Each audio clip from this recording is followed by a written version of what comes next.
In 18th century French noble society, higher education for women was a strongly discouraged notion. On December 17, 1706, one of the world's greatest mathematicians was born into the society.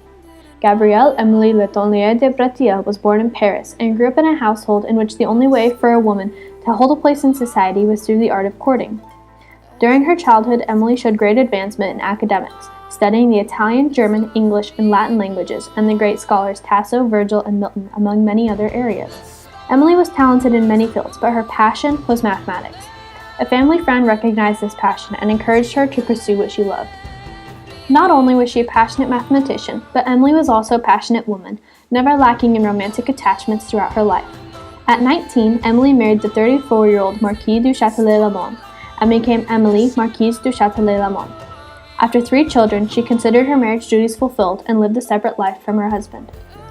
Emily had a relationship with the great philosopher Voltaire, whom she lived with in her husband's country house at Sury-sous-Blaise. Conflicting reports exist of the extent of their relationship. Some claim it was purely platonic and the two focused solely on their studies, while others claim they both had an affair and studied side by side. Either way, the two focused much of their studying on physics and mathematics, publishing scientific articles and translations. Voltaire and du Châtelet investigated fire together, but determined that they had differing opinions on the subject. After publishing conflicting papers on the subject to a competition run by the French Academy of Sciences, they moved on to a new scientific endeavor. They set out to provide a clear and simple explanation of gravity and optics. The pair published Éléments de la philosophie de Newton in 1738, but only Voltaire's name appeared on the publication, though he paid Emily tribute in the preface. From here, du Châtelet went on to investigate further into Newtonianism by herself. Emilie du Châtelet published Institutions de physique in 1740, attempting to reconcile the Cartesian and Newtonian systems and ideas proposed by Leibniz. Emily is well known for her translation of Newton's Philosophiae Naturalis Principia Mathematica. In the only complete French version, du Châtelet not only translated it from the original Latin, but also converted the mathematics into words and provided her own examples for clarification. Emily also showed how Newton's geometry could be expressed algebraically and provided a detailed but basic guide to Newton's complex ideas. In the spring of 1749, du Châtelet was shocked with the news that she was pregnant by her lover, the poet Jean-François de Saint-Lambert. In the middle of trying to persuade her colleagues that a single force of gravity tied the universe together, she knew that a pregnancy at 42 would be dangerous, and finishing her work would be a race against time. Emily worked long hours and late nights writing her manuscript and finished it just days before giving birth to a daughter. Both Emily and the child died soon after the birth.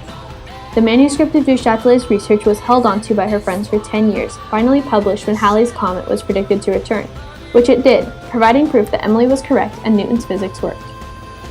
If one were to quantify Emilie du Châtelet's contributions to science, they would start with her translation of the Principia.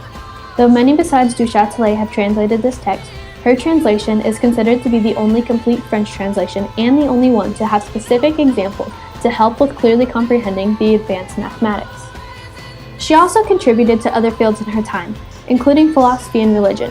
Emily's work had a very significant influence on the philosophical and scientific conversations of the 1730s and 1740s.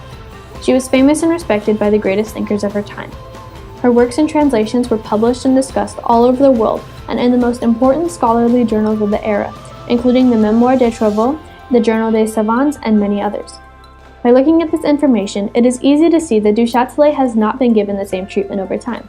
In fact, it seems as though Emilie du Châtelet is almost forgotten when compared to scientific men of her time, though during her life she was famed and important.